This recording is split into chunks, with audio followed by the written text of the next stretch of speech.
Welcome back. Today we're going to look at section 6.3, which is the beginning of logarithmic functions and a little bit about their graphs.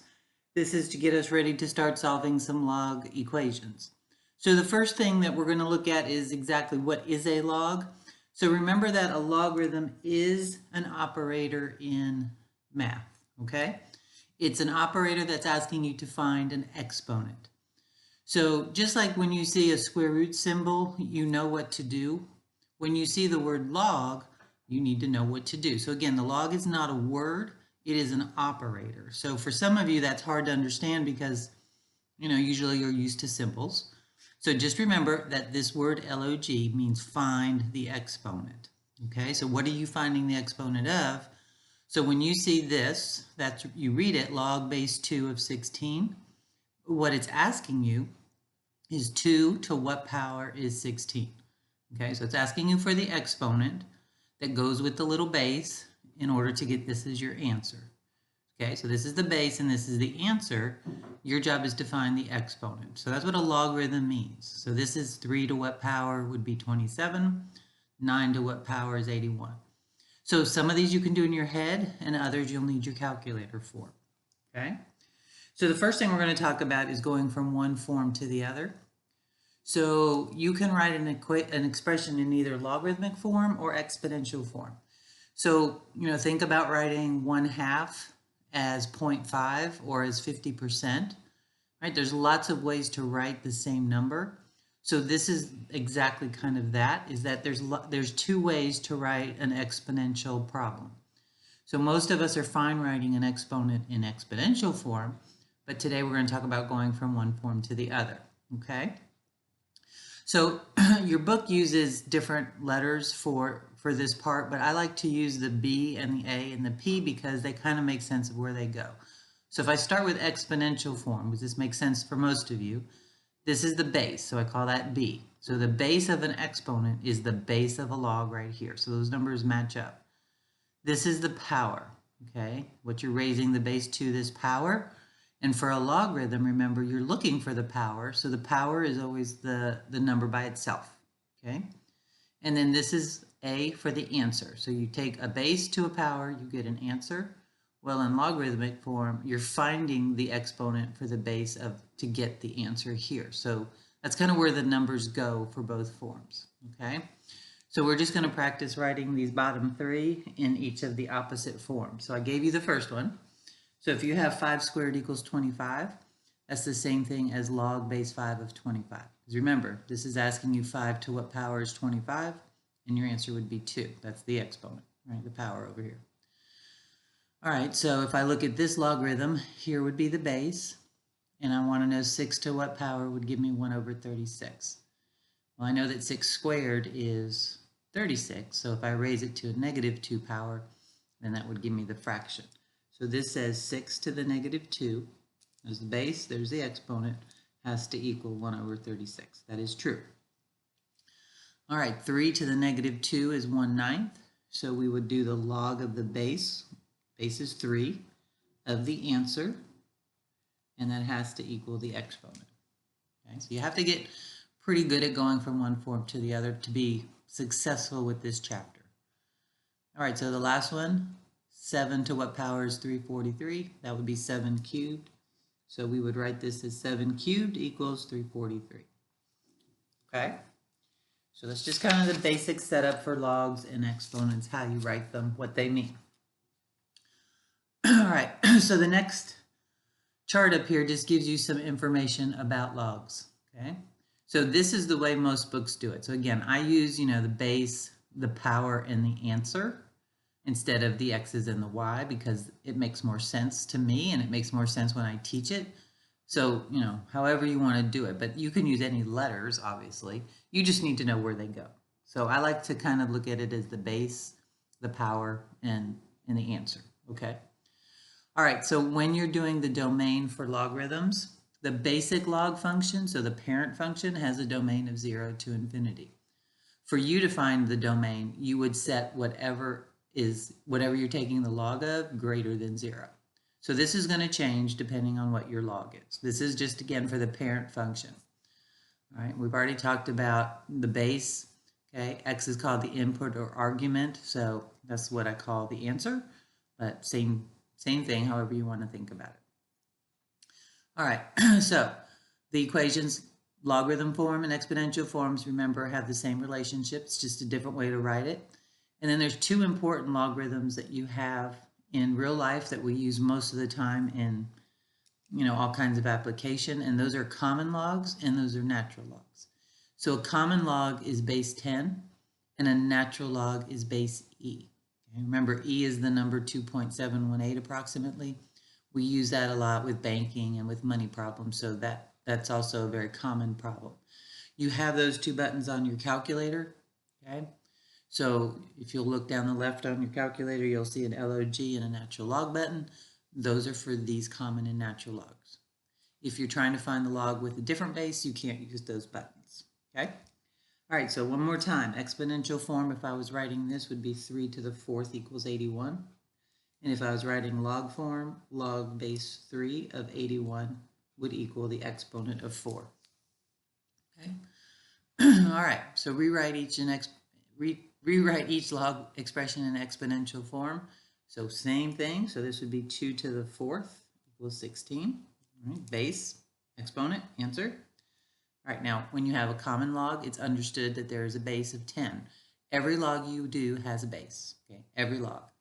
So every log is going to show you the base except for the common log, which is base 10. So this would be 10 to the negative 2 equals 1 over 100. And then you have the natural logs, which your base is e. Okay, it's understood to be an e there. So the base would be e, that would be your exponent. So e to the 9th would have to equal x. So you need to remember base e here, base 10 here. All others, you'll get the base. Okay, so let's go the other way. Rewrite the exponential form in log form. So the log of the base, which would be 6 of the answer, has to equal the exponent. Okay, log of the base, 3 of the answer, has to equal the exponent. Now, I'm going to write this long way and then we'll shorten it. Now, you can go straight to natural log if you understand it. But if I was going to use the same method, I would do log of the base of the answer equals the exponent, right? But we do not write log base e. If you have a log base e, that's a natural log. So this is the correct way to write part C, but you can do this to get to this if you need to, okay? That's perfectly fine. It's just you're never going to see this on paper. You'll see this. All right, so let's do some evaluating, okay? So 3 to what power is 9? I can do that in my head. 3 squared is 9. 2 to what power is 8?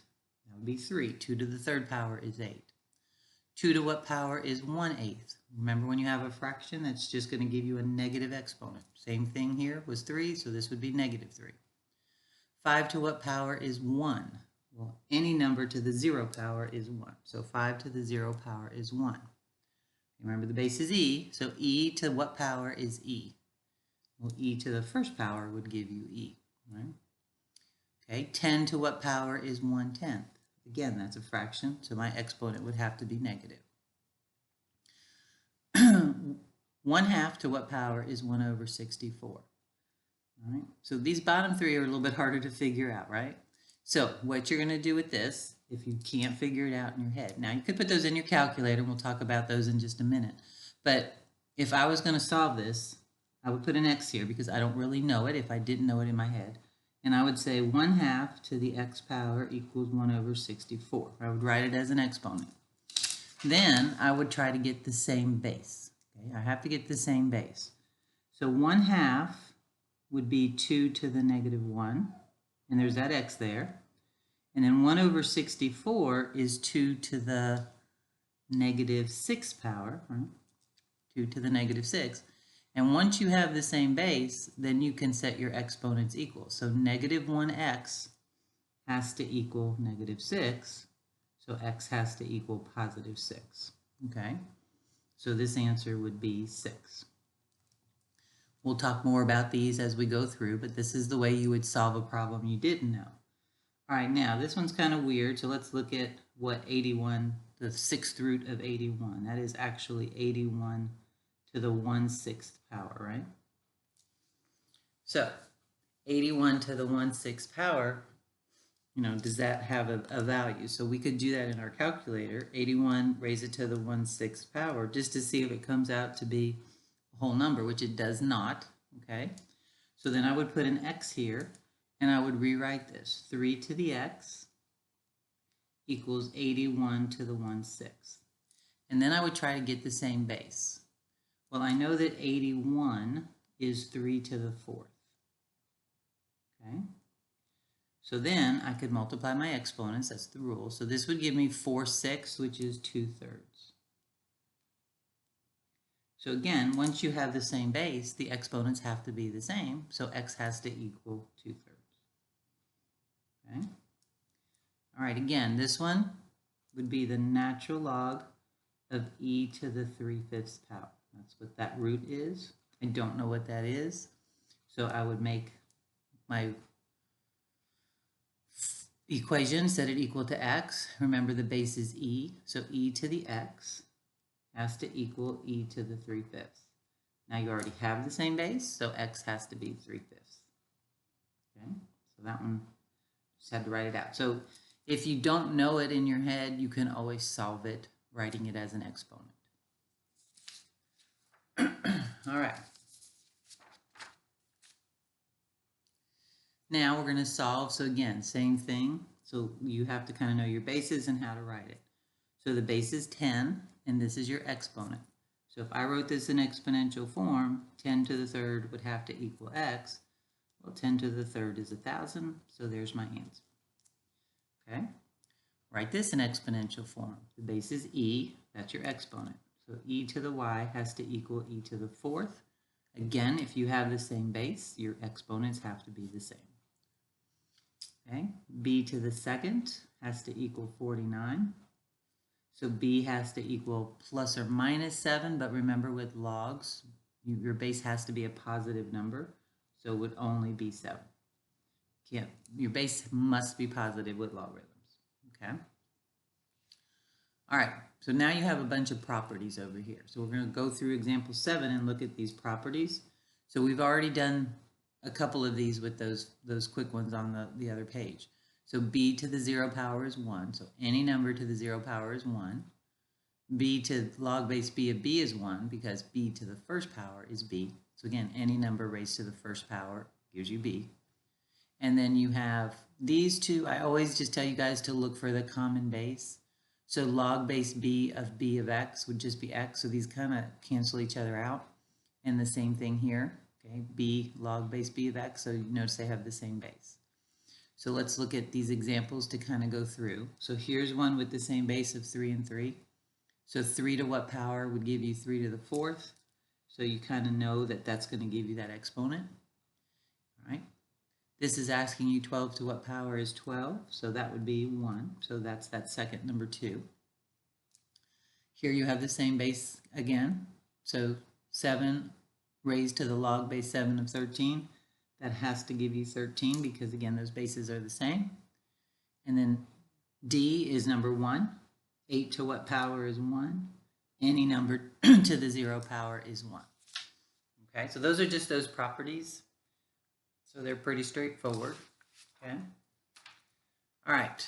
Now we're going to talk about the common logs and natural logs again.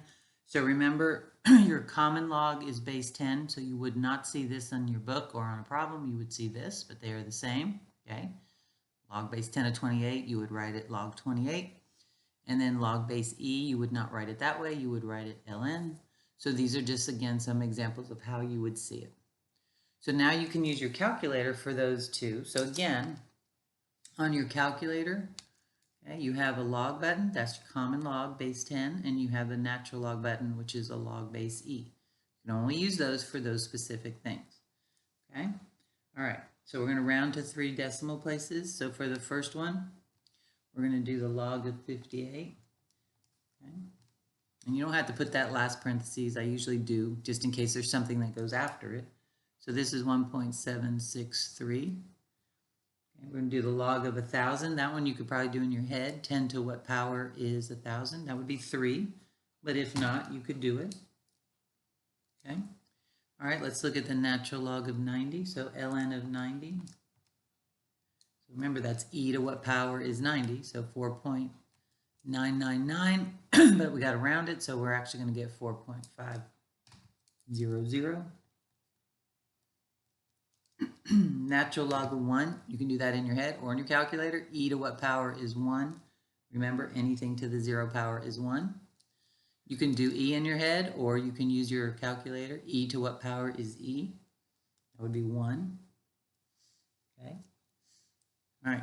You put this in your calculator, you're going to get an error message because you have to be able to take the log of a positive number. So this has no answer. Okay. 10 to what power is 1? You can put that in your calculator, but 10 to the 0 power is 1. And then again, the log has to be a positive number, so you're going to get an error here. So that one has no solution. So you have to take the log of something positive. All right, so let's go through and rewrite each of the following in their correct form, right? So e to the 0 equals 1. That would be the natural log, because the base is e, of 1 equals 0. So remember, I don't have to put the e there, okay? But that is the base. All right, this is a common log because the base is 10. So log base 10, which I don't have to put, of 1,000 equals the exponent. Okay, base is e, so the natural log of the answer equals the exponent. Common log 10, so this would be the log of the answer has to equal the exponent. Okay? All right, so rewrite each of these in exponential form. So again, the base is 10, there's your exponent. So 10 squared equals 100. Base is e, so there's your exponent. E to the x equals 20. Doesn't matter what's there. Base is 10, there's your exponent. So 10 to the t has to equal the answer. So it doesn't matter what they put in there. Same rules apply, okay? All right. Now, let's talk about the domain. So remember, the domain of the regular parent function was any number greater than 0. So whatever is after the log, you have to set it greater than 0 to find the domain. And then your range is always going to be all real numbers, which is nice. So for part A, find the domain and range. So for the domain, okay, you would set 3x minus 5 greater than 0. Whatever you're taking the log of has to be greater than 0. You would solve that. So you would get x is greater than 5/3. So you would go from 5/3 to infinity. So that's the domain, and your range is always all real numbers. You don't have to worry about the range on logs. All right, so for the domain, for part B, set 7 minus x greater than 0. I'm just going to move the x over. So if I read it first, x is less than 7, right? That's the way that writes. If I write it that way, right, the smaller side is facing x. So numbers less than 7 would be from negative infinity to 7. That's your domain. Range would be all real numbers. Last one, to find the domain, set 5 plus 2x greater than 0.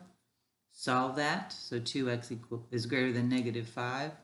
X is greater than negative 5/2.